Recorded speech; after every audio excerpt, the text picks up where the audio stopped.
Governor Rick Snyder is in Grand Rapids tonight. He's touring ArtPrize, and he's talking about a number of issues out there.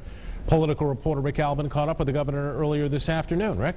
Well, Brian, the governor's been touring a lot this week. In fact, he just got back from Asia, where he's trying to generate business and new jobs here in Michigan. I talked to him within the past hour, and here's what he said about that trip and why he believes it could be valuable when it comes to creating jobs here. Well, there's a lot of jobs out there, Rick. I literally view it could be hundreds to thousands over the longer term by building relationships on this.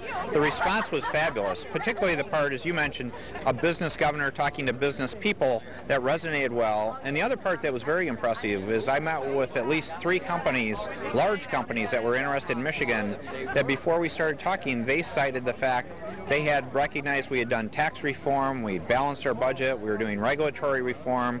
So they were doing their homework before walking in that meeting, and they said those are positive things that are getting them more excited about coming to Michigan.